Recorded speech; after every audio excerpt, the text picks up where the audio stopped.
Yeah, sure. It's Eric, E-R-I-K, Niehaus, N-I-E-H-A-U-S, Chief of Police.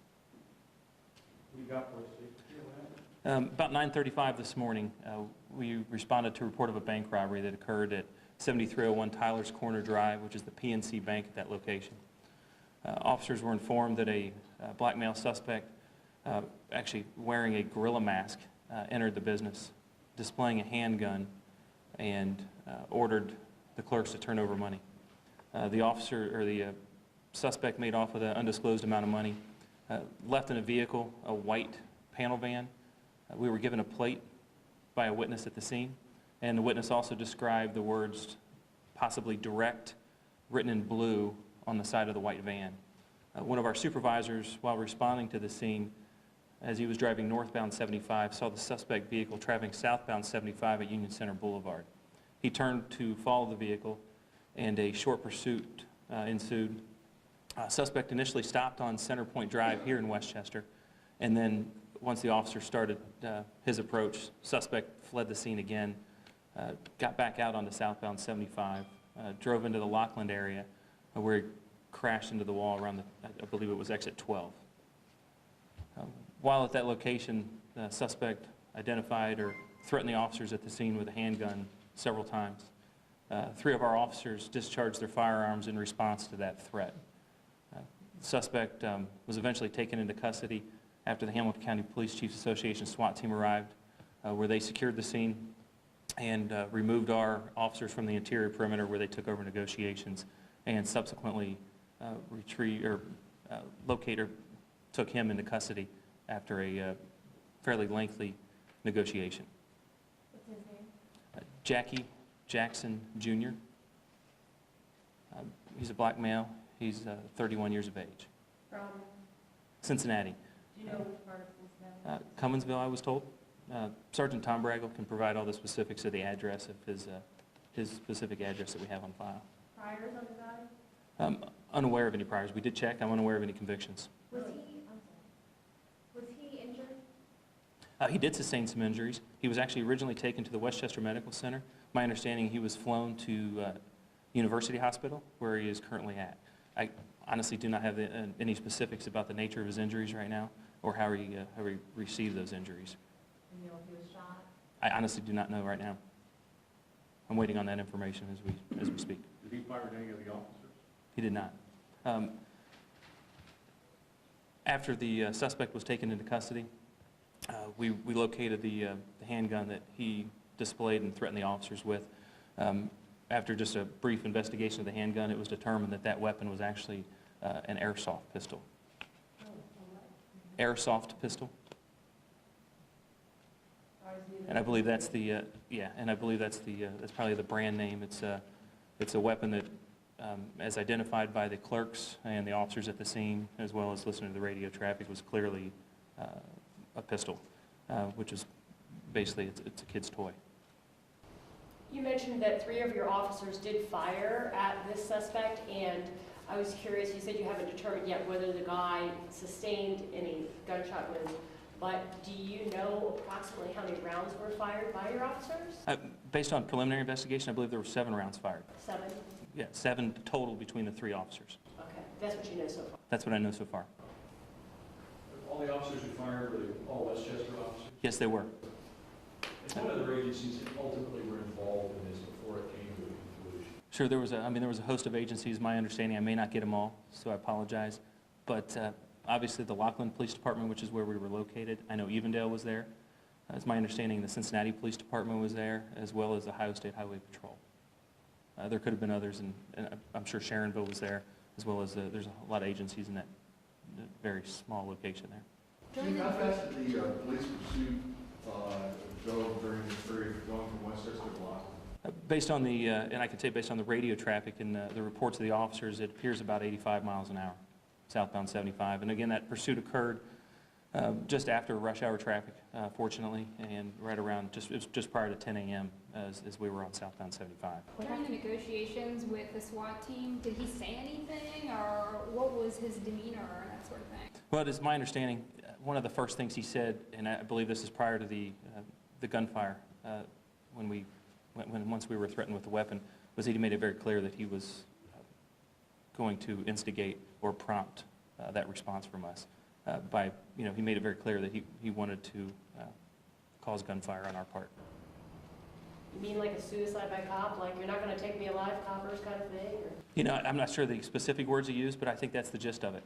Absolutely, I think that was the fear of everyone involved, is that's what would happen. Is there a specific policy now that kicks in for your officers who have to discharge their weapons? Do they get a administrative leave or anything like that? Sure. I mean, for the remainder of the day, obviously the officers are detailed to the investigation, and there will be potentially a short administrative leave starting tomorrow. But based on, again, the preliminary results, appears to be a very justified shooting. There's no doubt in my mind, based on what I've been told so far. After the reports we get from the bank and all the officers on the scene about being threatened with a weapon, it's the only course of action I would expect an officer in any jurisdiction to take. Do you have any idea why this individual would target this specific bank as opposed to any other bank? Not yet. I have no idea why this bank was targeted. It's my understanding the van was stolen. Do you guys have any information about It is correct. It was, that van was stolen sometime this morning from the city of Mason. The report was not filed until after we informed them, after we started our investigation into the owner of the van. That's when they realized their van had been missing. I don't have the exact location where it was taken from in Mason, but it was stolen from the city of Mason this morning. They filed a report after this whole incident? That's correct. Once we started our investigation trying to determine ownership of the van and where the van came from, that's when they learned, this company learned that their van was missing. What else has he been charged with? Currently charges haven't been filed yet because he is in the hospital. We will be with him until he is released from the hospital. The charges that I would anticipate being filed would be bank robbery or robbery, failure to comply, which would be the pursuit, and at a minimum probably the felonious assault from the presentation of a potential firearm at the time of the incident. And at what point did the officers fire? If you could just tell me where they fired again and what happened to provoke them to fire him? Was it after he came to a stop block? It was after the crash. He threatened the officers with what they perceived to be a handgun, who, again, was the initial officers that were in the pursuit, so they were probably the first 3 officers on the scene.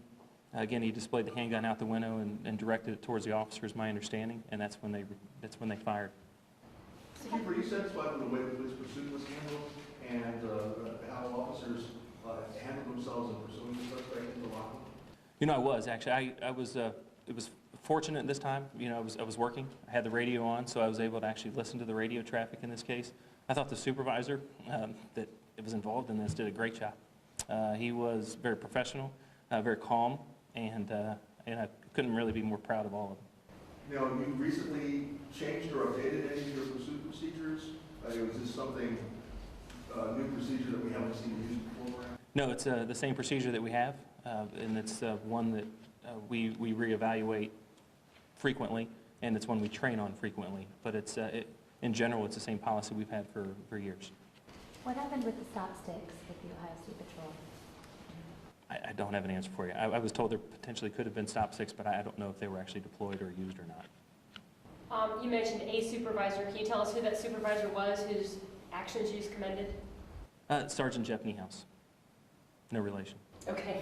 Officer on the police scanner, shortly before he was taken into custody, the police on the scene said that the van was cleared of explosives. At any point, did he threaten police by telling them that there were explosives in the van? Are you aware of that? He did, my understanding, he did threaten the clerks at the bank with a potential bomb, which is why the officers at the scene and the SWAT team at the scene was sure to be, to make sure that we cleared that of any explosive devices. And since we've had a couple of instances that involve police cases, apparently a new radio system's gone into effect. Did that help you out at all in being able to communicate department to department as this pursuit was continuing? I think because it was over so fast, as we entered Hamilton County, we didn't really have the opportunity to communicate during the pursuit. But once the incident stabilized after the crash, I believe it was very useful. I can tell you that I actually listened to the Hamilton County SWAT team on my radio from my office. So I was able to listen and monitor, and I know that our incident command at the scene was able to do the same thing. And these were all things you couldn't have done, a year ago, 18 months ago? That's correct.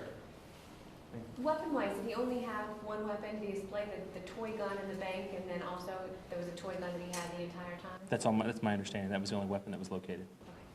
How about how the bank employees handled this? What thoughts do you have about that? Based on what I've been told, procedurally they handled it perfectly, and I mean they did exactly as the policy dictates, or their policy dictates. Did you recover the money? I honestly do not have an answer for you. I did not get that information before I came out here, so I'm sure we did, but I don't know. This crash happened pretty close to where Brandon Gehring was hit. Is that pretty tense for you when you hear your guys heading down, south on 75? It's regardless of where this incident happened, it's very tense for me. Period. When it's sitting in my shoes and being in a place where I'm not actively involved, that's the worst place to be. I'd rather be there than have to listen to it. So it is very tense. It's stressful, because I'm just worried about the officers involved. Do you give a lot of credit to the bank clerks who were able to give such an accurate description of the van? Absolutely. I mean, without that description, the responding supervisor wouldn't have seen him so quickly. With that witness who saw the tags on the car, They had a license plate as well as the description of the van and the was wording. that a bank employee? I believe so, yes. Would you just describe what the tellers were going through, what he said? Did he threaten them with a bomb, or did he shoot them, or both? He displayed a handgun and threatened that he had a bomb or an explosive device, demanded money, and the employees complied. Was there anyone else, did you ever believe there was anyone else in the white van? We weren't informed of any additional suspects. We were only given one suspect from the start, and that's all we have. Were there any customers inside the bank at the time all this went down? I don't know. There have been a lot of other robberies in the area, just over the last few days. Any way that he could be associated with any of those? I don't know. This particular case, part of any investigation will be looking for links to any other similar crimes. I know we are working with the FBI on the case, especially since this is a bank robbery, and all of those leads and angles will be followed up on. As I understand it, you guys can go federal prosecution or state prosecution through the county common pleas court on something like this. How do you determine which direction it's going to go? Honestly, our prosecutors will make that decision. Probably a decision between our county prosecutor and the United States Attorney's Office. They'll decide on how best to proceed. Do you have a picture of Mr. Jackson? We will, and I'll definitely refer you to Sergeant Tom Brago to get that information. How dangerous of a situation was this for not only your officers, but all the responding officers and maybe even the public? Anytime you're dealing with a suspect who has robbed a bank, fled a scene, and displayed again what we think is a handgun at us, you don't get really any more dangerous than that. Our first fear is the preservation of and the protection of anybody that's surrounding. And my understanding, based on the radio traffic, there were civilians in the area that had, just based on where this happened, there were civilians in the area. So, the first goal of any of us is to make sure that they're safe. And then we're making sure our officers are safe. So this is one of those situations where, we're very concerned. How many officers would you say you had on this scene? I don't have the exact roll call, but I probably had about 6. And then others total? To start, and then we had additional officers that responded. I heard reports of up to 40, or approximately 40, between all the agencies. How many of your cars were involved in the chase? We had 3 involved in the actual chase. Once he's treated at the hospital, will he be taken to Butler County Jail? He will be. Do you know the extent of his injuries? I do not. I apologize. I don't know yet. So you're saying you don't have it confirmed if he was shot or not? I don't. Because it appeared that he had some kind of injury here. I know he's been checked for injuries, and obviously he was transferred via air care to University Hospital. So, I don't know if those injuries were sustained in the crash or honestly how they were sustained at this point. Is the condition on him, is he serious? They did not provide us a condition. We did check. So I would refer you to the hospital, University Hospital, for any updates on the condition, but we don't have one yet. Do you know why they brought him to Westchester Medical Center instead of just taking him down to the university? My understanding is at the scene, when he was inspected by medics and the Hamilton County SWAT, I believe they even have I was told potentially a doctor on their team. The injuries appeared to be minor, and he was transported to Westchester because That's where we're located. And I think probably once they did their preliminary checks, they may have realized there may have been some additional concerns. So Chief, an overall statement to sum it up, this is a bad situation that could be way worse. I mean, how would you like to sum it up for us? Well, there is no doubt this is a situation that I think turned out for the best. I think we were dealing with somebody that was doing bad things today.